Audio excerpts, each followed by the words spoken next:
Baik, Assalamualaikum warahmatullahi wabarakatuh. Perkenalkan, nama saya Igor Caprala Valevi dengan NPM C1C023083 dan pada saat ini saya akan menjelaskan ringkasannya bab 11 segmen operasi. Pengertian segmen operasi. Segmen operasi adalah komponen dalam perusahaan yang menjalankan aktivitas bisnis sehingga menghasilkan pendapatan dan biaya. Laporan keuangannya dapat diukur secara terpisah. Dan manajemen puncak atau Chief Operating Decision Maker menggunakan informasi tersebut untuk menilai kinerja dan mengalokasikan sumber daya. Contoh segmen operasi, divisi produk, wilayah geografis, lini jasa, atau anak perusahaan. Tujuan pelaporan segmen. Pelaporan segmen bertujuan untuk memberikan informasi yang lebih transparan kepada pemakai laporan keuangan tentang yang pertama, bagaimana usaha mana yang paling menguntungkan, risiko dan potensi setiap lini bisnis, bagaimana manajemen mengarahkan perusahaan.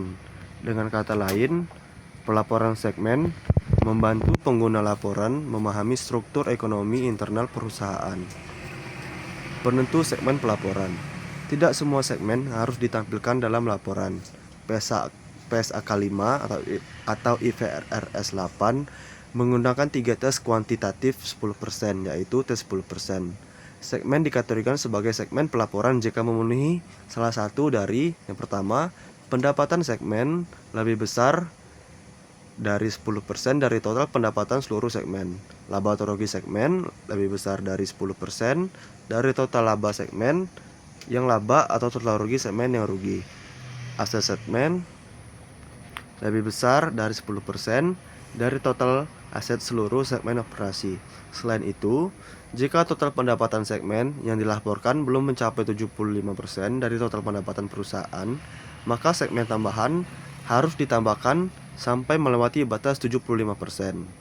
Informasi yang wajib diungkapkan. Untuk setiap segmen pelaporan, perusahaan harus menyajikan yang pertama, informasi keuangan segmen, pendapatan segmen dari pelanggan eksternal dan antar segmen, laba atau rugi segmen, total aset segmen, liabilitas segmen, jika disediakan kepada manajemen, beban penyusutan, amortisasi, dan pengeluaran modal jika relevan. Dan informasi grafisnya jika signifikan, pendapatan berdasarkan wilayah, aset not lancar berdasarkan wilayah. Informasi pelanggan utama. Jika ada satu pelanggan yang menyumbang lebih dari 10% pendapatan, perusahaan wajib mengungkapkan yang pertama jumlah pendapatan dari pelanggan tersebut, yang kedua segmen mana yang terkait. Lalu manfaat pelaporan segmen. Pelaporan segmen memberikan nilai tambah karena memudahkan investor melihat kontribusi tiap lini usaha, membantu menilai risiko bisnis tertentu secara lebih detail, menunjukkan bagaimana manajemen mengalokasikan sumber daya, meningkatkan akuntabilitas kinerja tiap divisi. Sekian penjelasan dari saya bab 11 ini. Wassalamualaikum warahmatullahi wabarakatuh.